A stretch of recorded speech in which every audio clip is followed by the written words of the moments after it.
Silakan.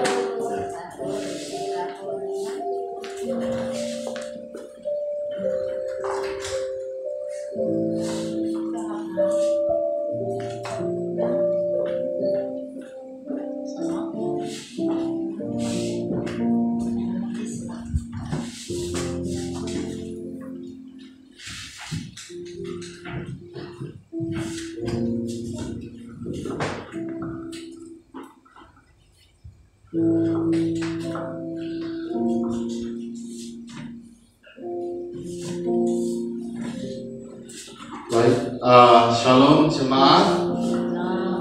Baik, puji Tuhan untuk kebersamaan kita malam ini di dalam ibadah Minggu Ahad kita.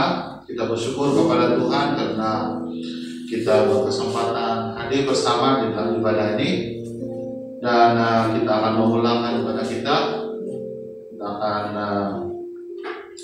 menjadikan diri kita di dalam doa. Dan saya akan pimpin dalam suara kedengaran. Nanti di akhir doa kita akan naikkan doa Bapa kami.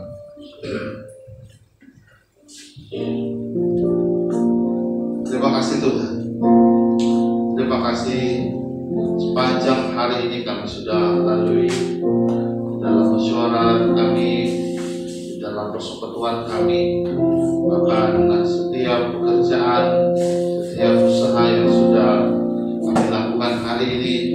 Biarlah supaya Tuhan kami kembalikan ucapan syukur kepada Tuhan atas pimpinan Tuhan dan pemeliharaan Tuhan, kebijaksanaan dan hikmat yang daripada Allah sendiri untuk kami dapat menyelesaikannya dengan baik. Malam ini kami bersekutu, kami akan memuji dan menyembah Engkau Tuhan. Juga kami akan mendengarkan firman Tuhan. Kami mau datang kepada Tuhan mengakui segala dosa, perbuatan kami, ketidaktaatan kami atas firman Tuhan yang kami sedar atau kami tidak sedari. Tuhan, ampuni kami, sucikan dan kuduskan hati kami Tuhan, supaya pada malam ini kami dapat memuliakan Engkau, memuji Tuhan, kami dikuatkan dan diteguhkan di dalam firman Tuhan. Biar semua yang sudah disiapkan pada malam ini akan berlangsung dalam pimpinan dan kuasa Tuhan berdaulat dalam kehidupan kami. Jemaat kami yang lain yang berada di kediaman rumah masing-masing, kami doakan juga supaya mereka juga mengikuti dan mereka dipimpin oleh kuasa Tuhan. Roh Kudus bekerja dalam setiap hati mereka. Kami yang ada di sini juga akan mengalami hadirat Tuhan. Menyerahkan ibadah kami dalam tangan Tuhan. Kami bersatu mematahkan, menghancurkan segala kuasa iblis, roh kegelapan, dan juga mengganggu persekutuan kami. Semua itu Tuhan dipatahkan, dihancurkan di dalam nama Yesus. Kami juga berdoa untuk setiap jemaat kami yang mengalami kelemahan tubuh, pada sakit penyakit, kesehatannya tidak baik. Tuhan, Engkau jamah mereka. Sakit penyakit disembuhkan, kelemahan tubuh dipulihkan di dalam nama Tuhan Yesus. Setiap jemaat yang mengalami pergumulan pada minggu ini, kami mau berdoa Tuhan supaya Tuhan memimpin mereka, supaya mereka dilepaskan dari segala halangan, gangguan yang menyebabkan mereka depresi dan sebagainya. Tuhan kuatkan dan teguhkan iman mereka. Kami juga mengingatkan para warga mas kami, supaya di mana saja mereka berada ketika ini, Tuhan Engkau memberikan kekuatan, kesehatan yang baik kepada mereka. Yang sakit lutut, yang sakit darah tinggi, yang migrain, dan kesakitan kelemahan tubuh yang lain, kami doakan supaya di dalam nama Tuhan Yesus Engkau sembuhkan dan Engkau pulihkan mereka. Pimpin mereka Tuhan supaya mereka tetap kuat di dalam Yesus. Terpujilah nama Tuhan. Kami memulakan ibadah kami malam ini, dan nama Tuhan ditinggikan dan dipermuliakan, dan hadirat Tuhan turun atas kami. Nama Yesus dipermuliakan. terpujilah nama Tuhan. Jadi doakan dalam nama Tuhan Yesus kami. Doa Bapa kami. Bapa kami yang di surga, dikuduskanlah namamu, datanglah kerajaan-Mu, jadilah kehendak-Mu di bumi seperti di surga. Berikanlah kami pada hari ini makanan kami yang secukupnya, dan ampunilah kami akan kesalahan kami, seperti kami juga mengampuni orang yang bersalah kepada kami. Dan janganlah membawa kami ke dalam pencobaan, tetapi lepaskanlah kami daripada yang jahat. Karena Kaulah yang mempunyai kerajaan dan kuasa dan kemuliaan sampai selama-lamanya. Amin. Ibadah kita malam ini akan dipimpin oleh Pak Edi, dan selamat ibadah. Tuhan memberkati.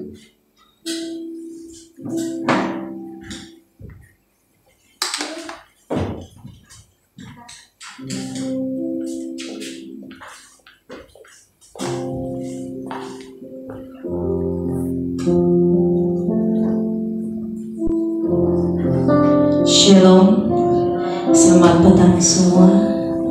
Saya ajak mari kita berdiri. Kita persiapkan diri kita untuk mau masuk ke dalam ruang pujian dan penyembahan. Kita katakan kepada Tuhan, kita angkatkan kesyukuran kita kepada Tuhan. Oh Tuhan, betapa baiknya Engkau Bapa dalam kehidupan kami, sehingga pada petang hari ini kita dapat berkumpul di rumah Engkau ini Tuhan, untuk memuji menyembah nama Engkau. Oh haleluya Jesus.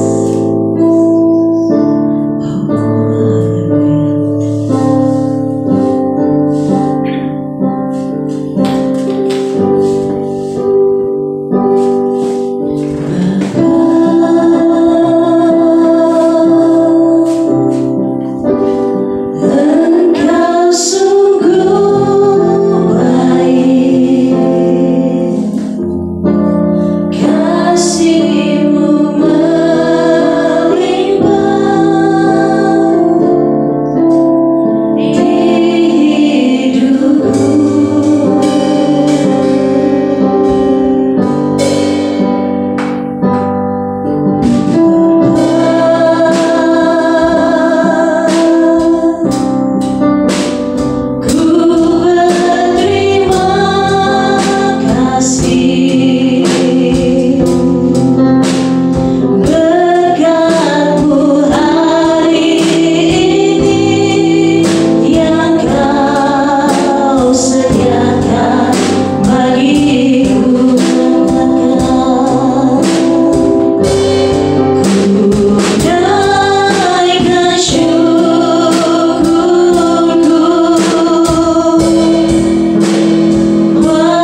kesyukuran kami Tuhan kepada Engkau.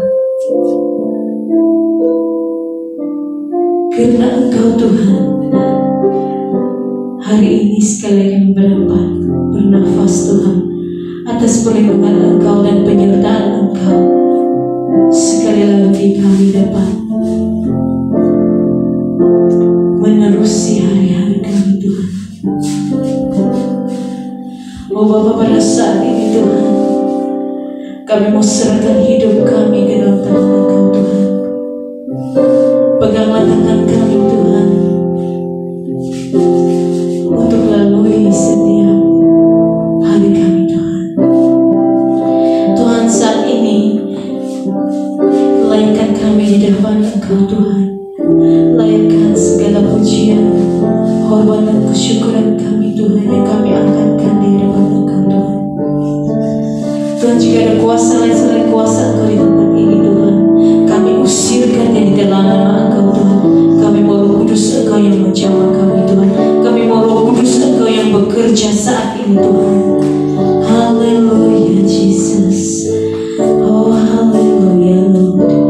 Semua ini kami serah dalam tangan Engkau Tuhan. Hanya di dalam nama Engkau Tuhan kami berdoa. Haleluya. Amin. Haleluya, haleluya.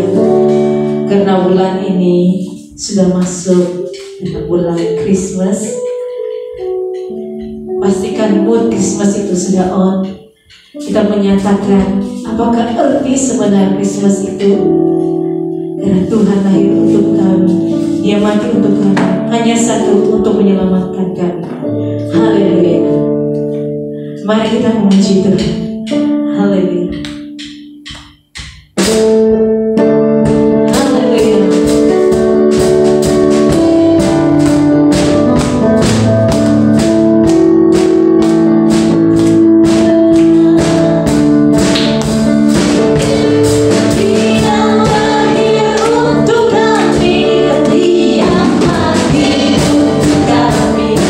Dia makin meninggalkan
Engkau layak dirayakan, nama Engkau layak dipuji Tuhan. Haleluya, saatnya kita dengan depan Tuhan. Karena Tuhan sang menjadi manusia, kita punya pengharapan yang baru. Oh, haleluya, Yesus.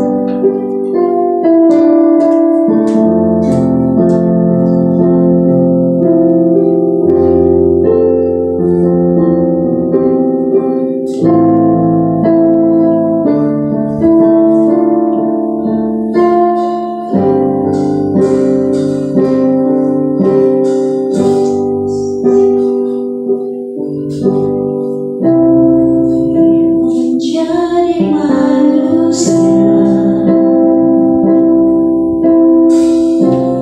diam di antara kita, ada hidup terang bagi manusia. Engkau datang bagi kepunyaan-Mu.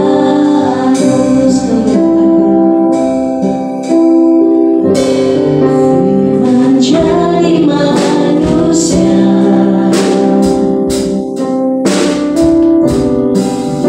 di antara kita, ada hidup terang bagi manusia. Engkau datang bagi kepunyaan-Mu. Yesus, Kau juru selamatku.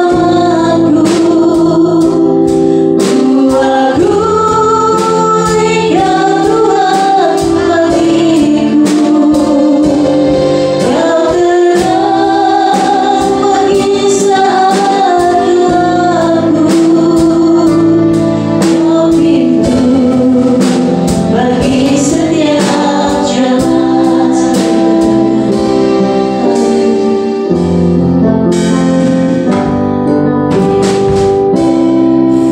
Menjadi manusia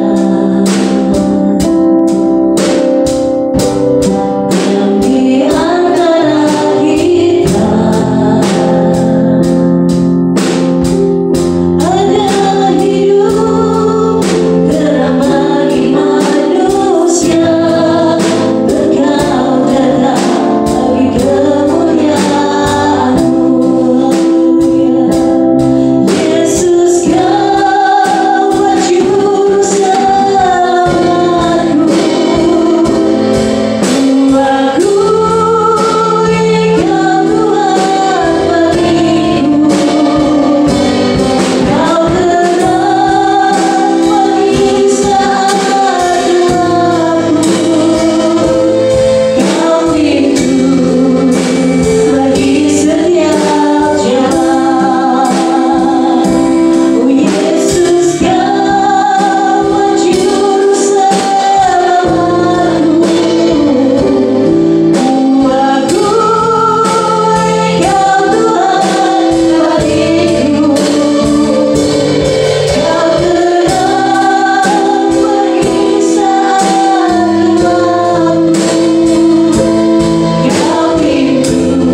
sebab kebaikan yang telah Tuhan berikan kepada kami semua.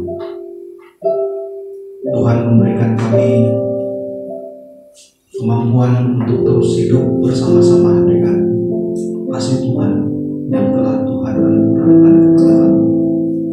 Dengan kasih Natal, Tuhan membuktikan cinta kasih-Mu yang luar biasa.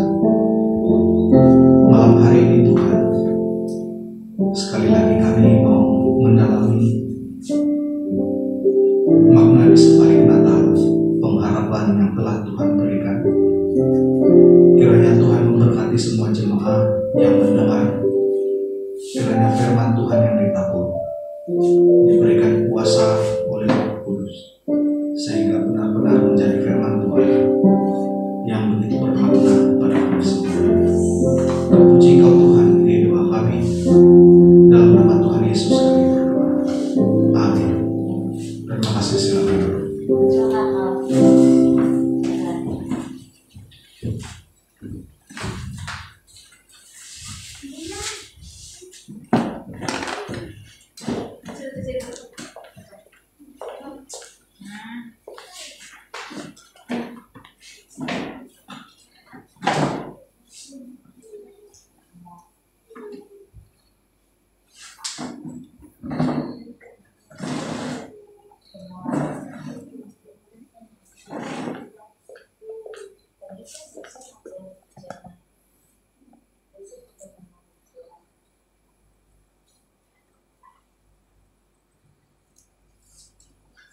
Shalom.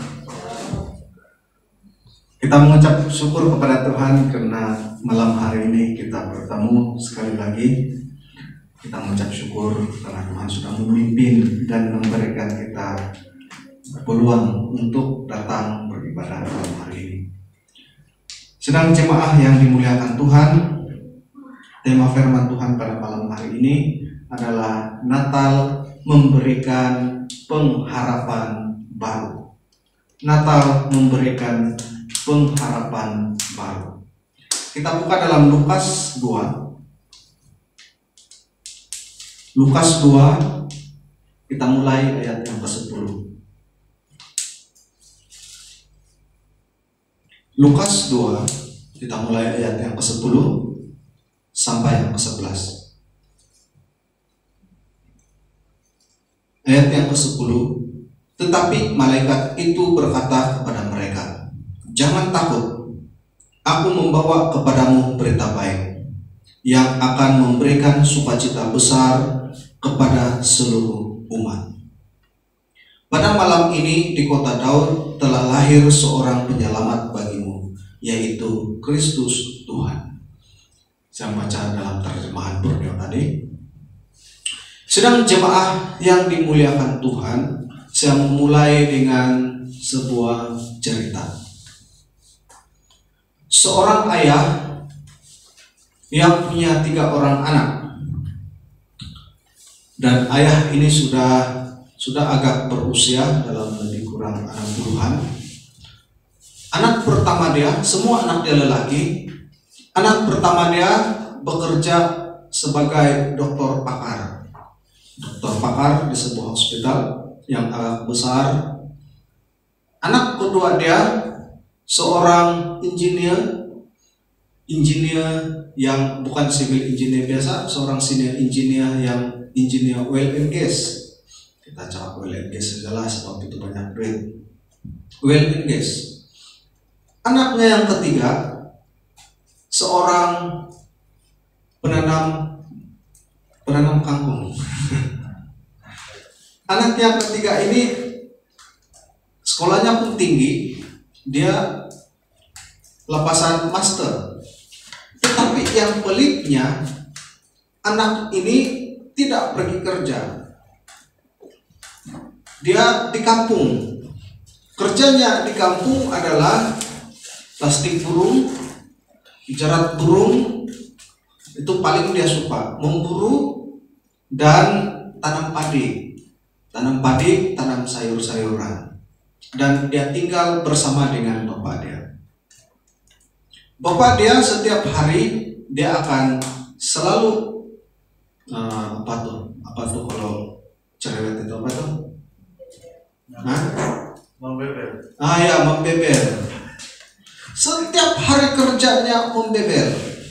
Betul lah kata kajian-kajian klinikal bahwa wanita dan lelaki, wanita semakin tua maka hormon lelaki dia semakin naik.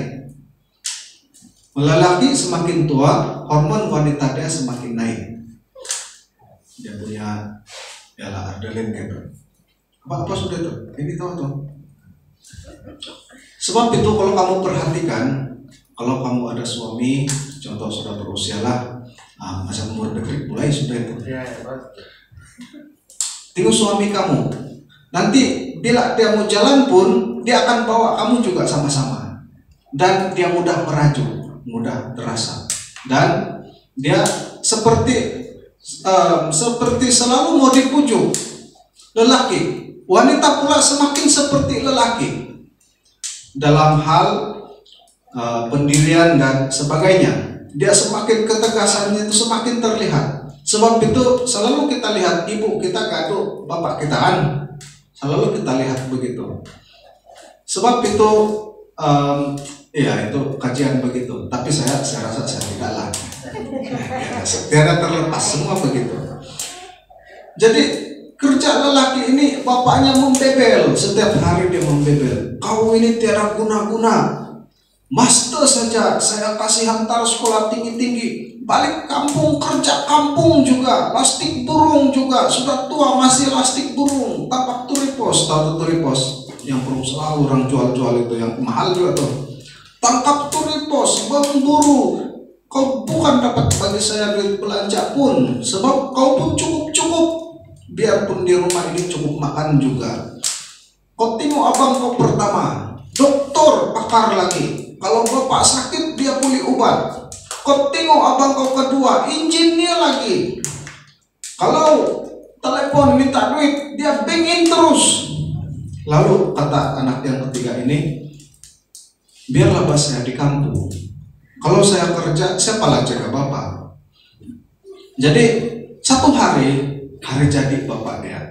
Biasanya kalau hari jadi bapak dia ini, dia mulai antar WhatsApp kepada anak-anak dia, minta hadiah yang mahal.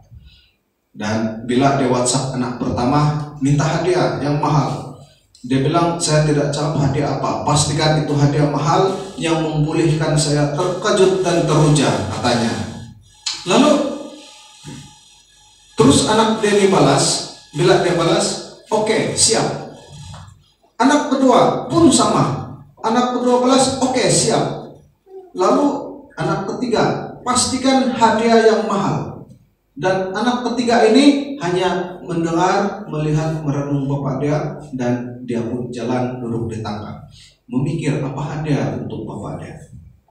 Dan tibalah hari jadi bapak dia. Dan anak-anak dia buat satu pesta besar-besar. Mereka potong banyak lembu dan sebagainya, mengundang saudara mara, mengundang rekan-rekan, semua orang yang mereka kenal diundang, bahkan orang kenamaan pun diundang. Lalu satu kali waktu memberikan hadiah kepada si bapak, kata si bapak, wahai anak-anak, sudahkah kamu persiapkan hadiah untuk bapak? Sudah. Lalu anak pertama pergi ke hadapan, dia memberikan satu kotak yang kecil. Wah, kecil sangat hadiahmu ini anak, kata si bapak. Tapi saya percaya ini mahal, katanya. Lalu dia perlahan-lahan buka dan dia lihat remote. Dan bila dia tekan bunyi, dia tengok remote, maka kereta yang paling mewah waktu itu. Lalu bagus nak, bagus. Inilah anak yang paling bagus, paling saya suka. Anak yang mengenang jasa papa. Lalu tibalah giliran anak kedua. Anak kedua membagi hadiah yang besar. Lalu dia lihat hadiah itu sampai 2 orang angkat dan pergi depan, lalu dia buka. Bila dia buka, ada macam-macam di dalam, kasut mahal, tali pinggang mahal, bahkan sampai jam yang mahal pun ada di dalam. Lalu dia kata, bagus nak, bagus. Inilah anak yang paling saya suka, anak yang ingat jasa bapak. Lalu yang ketiga, dia bawa kotak besar. Wah, dia kata, kau kerja kampung saja, ternyata hadiahmu pun besar. Mari sini Bapak tengok. Lalu bila dia buka, maka di dalam itu ada beras, beras 10 kilo, 1 kampit, ada susu Cap Junjung, ada kopi, ada Milo, biskut kesukaan bapak dia, biskut karate. Lalu kata si bapak, "Woi, kau pergi dapur pun banyak ini barang ini. Apa pasal kau bagi bapak begini? Kau memalukan bapak di khalayak orang ramai." Lalu si anak keluarkan satu-satu barang di dalam dan dia kasih tengok bapaknya. Kata si anak, "Bapak, ini saja saya mampu. Saya tidak mampu bagi hadiah, tapi cukuplah nih belanja makan kita." Lalu kata si bapak, "Kau memang masih malu saya. Bagus kau keluar dari sini sekarang, anak tidak kenang jasa. Nama saja master, tapi kerja kampung." Lalu si anak ini malulah. Abang pertama dan kedua dia melihat dia pun abang dia rasa malu pada orang-orang lain. Lalu abang dia berbisik pada dia, "Kenapa tidak kasih tahu kau tidak ada duit? Kami boleh bagi supaya aku boleh beli hadiah yang lebih bagus." Kata si adik ini memang abang-abang dia sayang. Kata si adik, "Saya mau usaha sendiri." Lalu si adik ini pun dia berpikir lama, lalu dia masuk dalam kotak itu, lalu dia ambil reben itu, dia pegang, dia ampai di dada dia. "Bapak, sayalah hadiah bapak. Ambillah saya hadiah bapak. Bapak buat apa saja pada saya, karena saya hadiah bapak." Lalu si bapak ini tambah marah. Kurang ajar betul kau ini anak. Memang kau anak tidak kenang jasa. Pendidikan master, tapi otak level orang bodoh-bodoh, kata si bapak. Lalu si anak ini pun cakaplah dengan bapaknya, karena dia sudah terlalu terasa. "Bapak, boleh sejak saya kerja pasti saya punya gaji besar, sama seperti abang-abang saya. Kami semua master. Abang pertama dokter pakar master, abang kedua engineer pun master, saya pun master. Tapi saya pilih tinggal di kampung sebab bapak sakit-sakit." Ingat lagi hari itu, kata si anak, sewaktu bapak kena serangan angin amar, apa itu angin amar? Gout, stroke. Waktu bapak telepon abang dua-dua, adakah mereka datang tolong bapak? Mereka hanya bagi tahu pergi ke hospital cepat.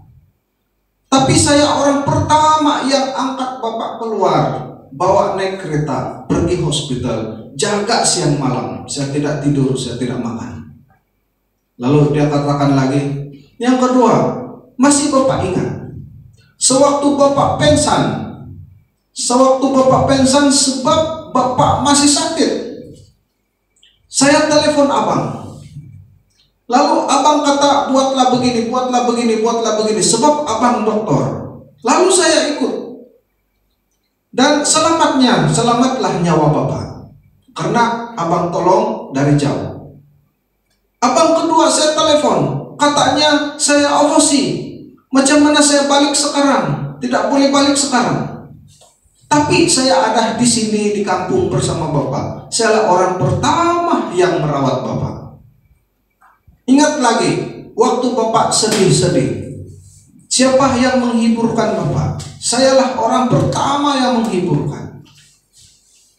Saya sanggup korbankan masa muda saya, tidak pergi kerja, sedangkan saya boleh menjadi seorang yang punya pangkat tinggi, punya nama. Saya sanggup korbankan itu sebab bapak. Kenapa bapak tidak pernah menghargai?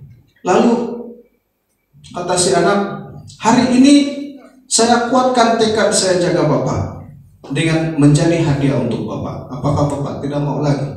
Kalau tidak mau, hari ini juga saya keluar dari rumah ini, saya cari kerja yang bagus, dan supaya bapak boleh bangga dengan saya. Tapi ingat, bapak sudah tua. Siapa jaga bapak antara kami tiga? Nah, lalu si bapak ini pun berkata begini, pergilah cari kerja. Tak perlu jaga bapak. kerja, carilah pangkat yang bagus. Harumkan nama Bapak dengan kerja kau yang sangat bagus. Nah, Bapak dia pikir namanya boleh harum jika ketiga-tiga anaknya punya nama yang begitu baik di masyarakat. Lalu kata si anak, oke.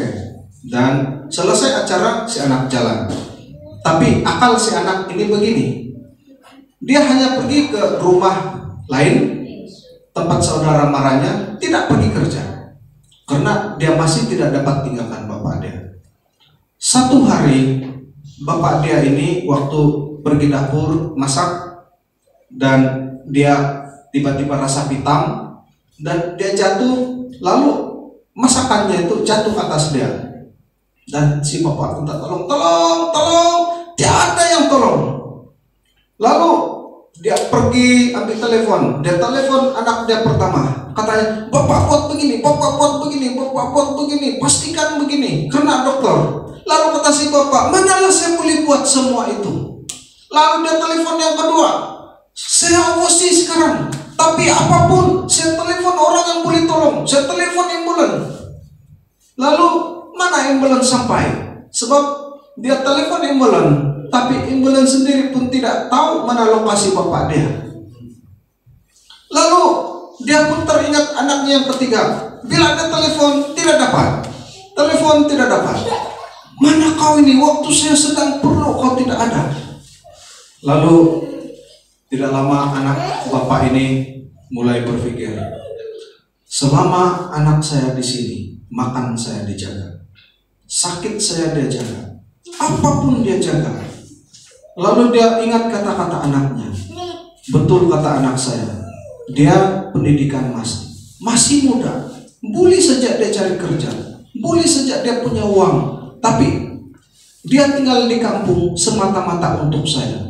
Bodohnya saya ini, kata si bapak. Lalu dia sangat menyesal.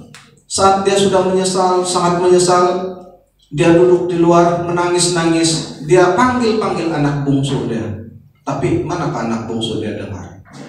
Satu hari anak bungsu dia pergi sana, bawa kangkung. Sangat gembira si bapak dari jauh bila dia nampak kelibat anak dia, dan dia lupa semua. Dia sangat gembira. Lalu bila si anak depan dia, Pak, saya lupa kasih makan kita punya babi. Lama saya jalan, saya lupa kasih makan babi, kata si anak. Dia sambil bawa kangkung. Lalu kata si bapak, janganlah kau cari babi itu, sudah lama mati.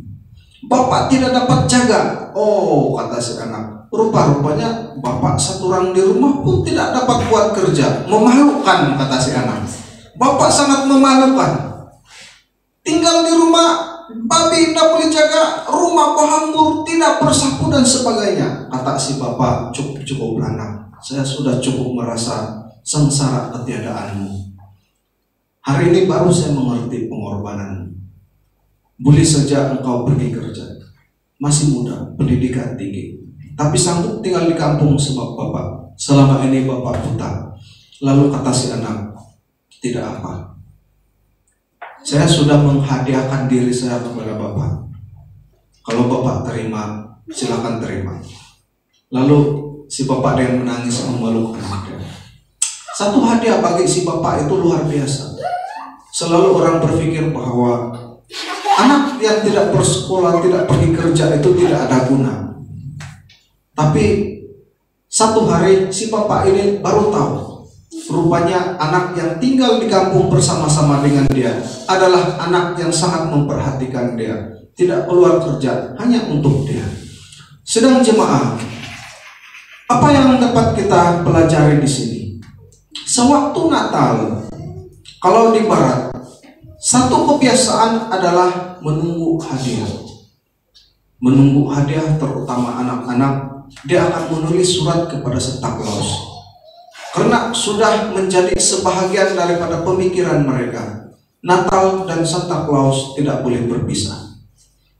Nah, saya pikir Natal itu adalah satu hadiah yang menjadi pengharapan kepada kita semua. Natal itu adalah suatu hadiah yang tidak pernah tidak ternilai harganya. Sehingga saat kita mendalami Natal itu, kita mengerti bahwa yang kita tidak punya apa-apa ini, Sang Juru Selamat, Sang Bapa menghantar dirinya sendiri pergi ke dalam dunia untuk kita dapat hidup lebih berarti. Sedang jemaah yang dimuliakan Tuhan, Natal memberikan pengharapan baru kepada semua bangsa. Yesus datang untuk menyelamatkan kita. Kita mengerti konsep dosa. Dosa itu mengikat. Saat kita sudah diikat dosa, tidak ada seorang pun yang dapat melepaskan diri. Kalau kita dengar selalu pepatah tentang dosa begini: setelah berdosa, bertaubat dan kembali ke pangkal jalan. Tapi saya selalu berpikir, kembali ke pangkal jalan buat kita lebih sesat. Sebab kita kena kembali kepada yang dulu-dulu, buat kita lebih sesat.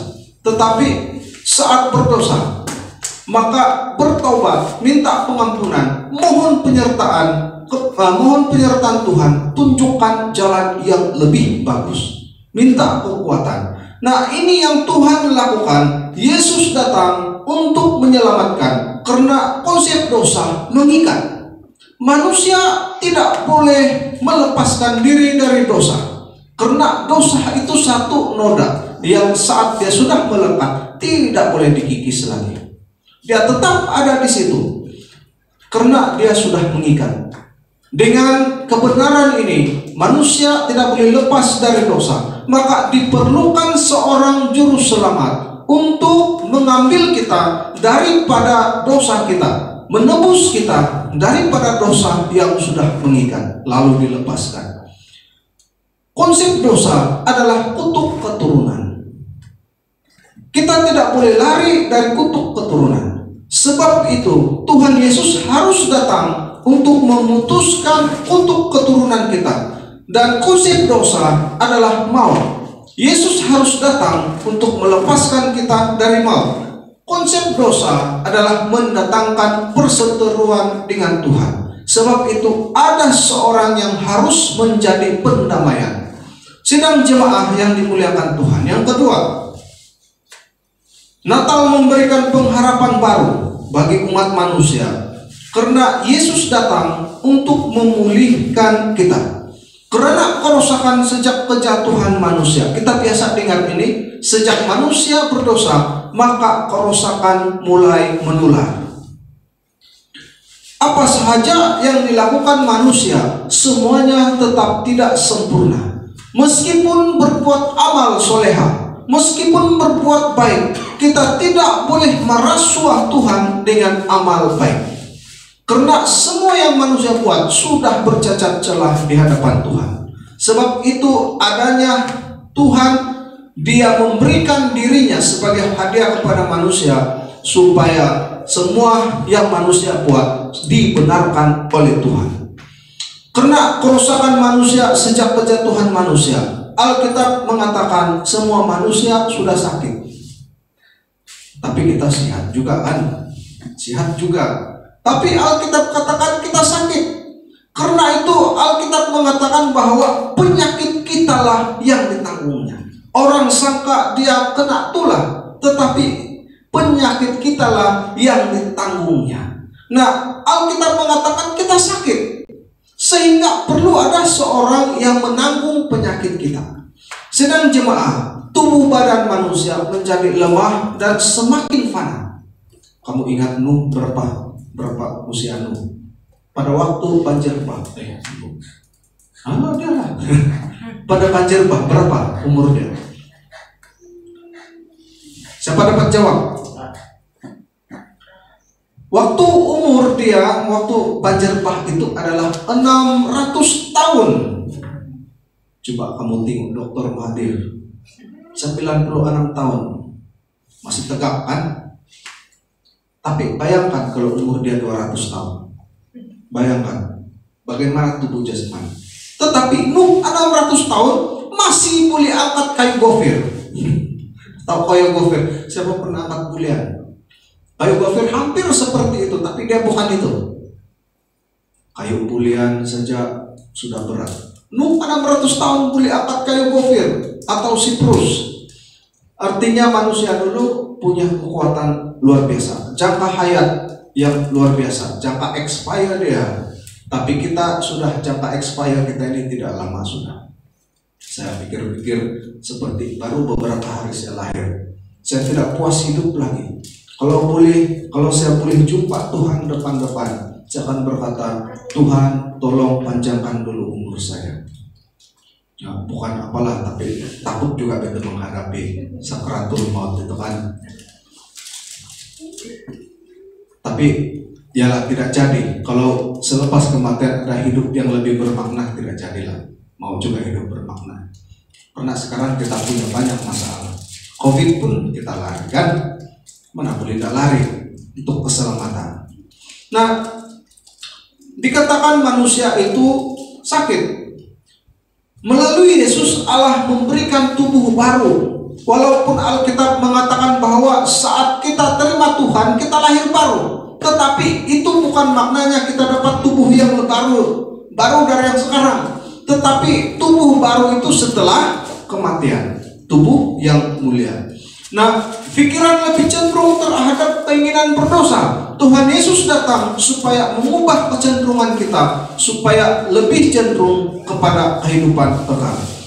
Sedang jemaah yang dimuliakan Tuhan, Yesus datang untuk memulihkan kita. Yesus memulihkan hubungan kita dengan Bapa setelah berlakunya permusuhan dengan Allah. Ingat baik-baik, sebelum Tuhan Yesus datang, sebelum kita menerima Tuhan, hubungan manusia dengan Allah itu sudah rusak. Sebab itu dalam Alkitab Perjanjian Lama, Allah hanya memilih satu umat saja. Umat siapa?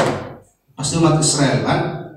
Dia tidak memilih banyak umat, dia hanya memilih satu umat.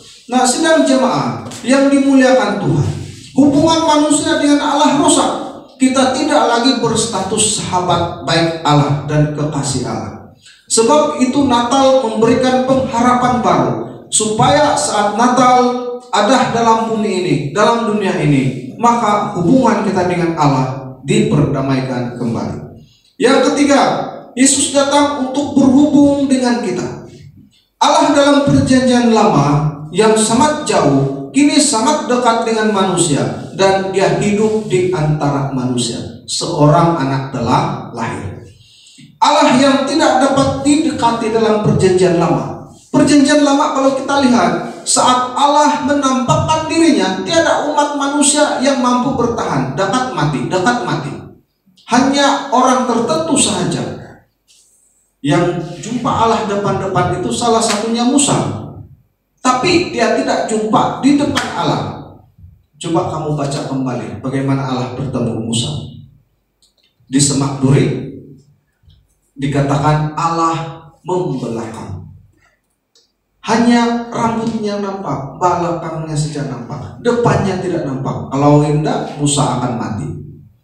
Ingat, imam besar yang masuk dalam ruang Maha Kudus setahun sekali. Berapa imam mati?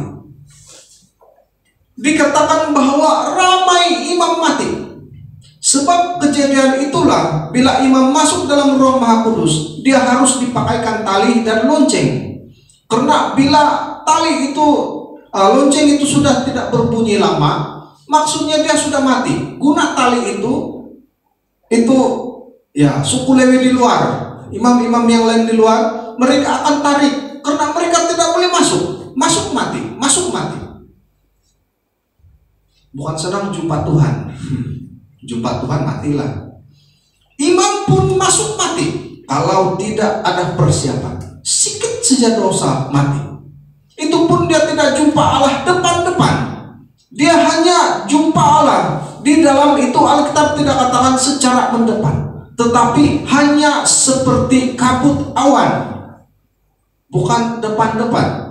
Yang saya heran, orang sekarang selalu berkata, waktu saya jalan, saya jumpa Tuhan depan-depan. Dia berkata kepada saya, kalau di alam roh mungkinlah kan, kalau tubuh jasmani matilah.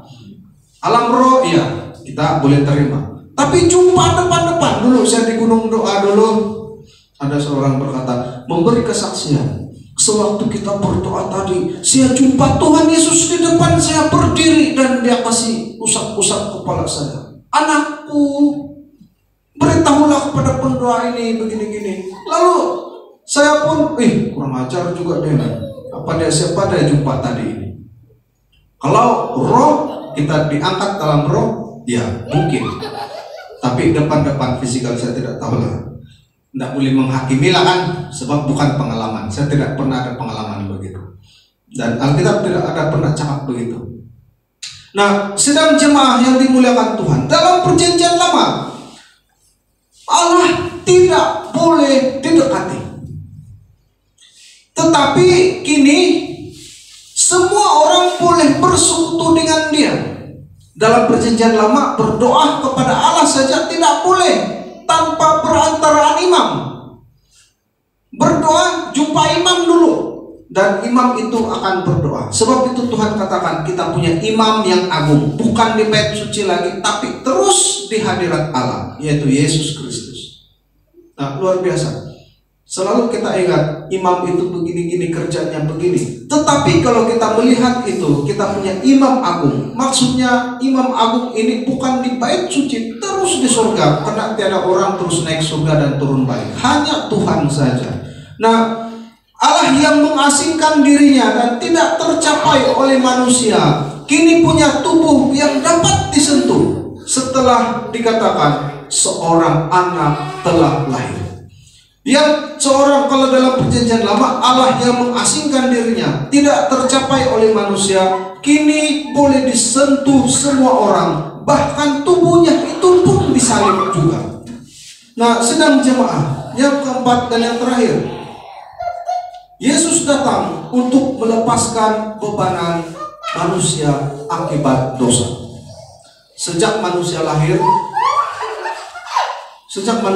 di dunia ini, ia membawa bebanan sebagai manusia berdosa bersamanya, dan bebanan inilah yang kita bawa seumur hidup. Sejak kita keluar dari rahim ibu kita sudah mulai membawa bebanan dosa. Ingat baik-baik.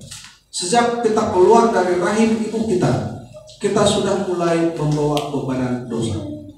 Dan bebanan inilah yang akan kita bawa seumur hidup. Karena kita lahir saja, kita sudah mulai dipertanggungjawabkan dosa nenek moyang kita dahulu. Sebab itu Yesus datang supaya bebanan-bebanan akibat pelanggaran dosa ini dapat dihapuskan sepenuhnya.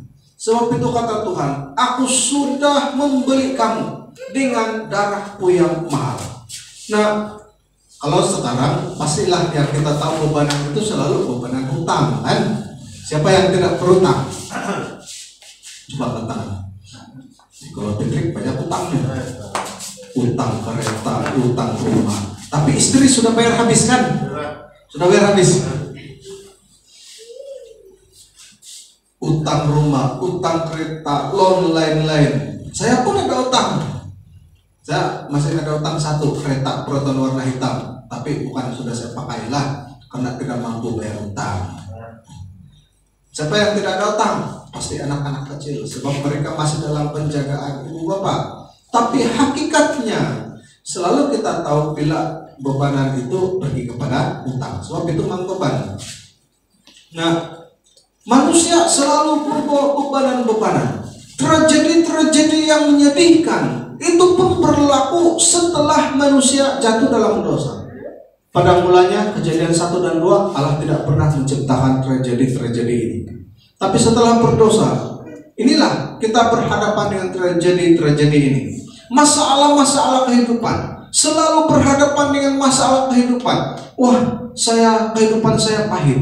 Wah, kehidupan saya berantakan. Wah, saya macam orang gila, sudah ben saya ini, punya banyak masalah. Nah, Yesus datang mau mengangkat bebanan manusia yang dicipta oleh dosa. Sedang jemaah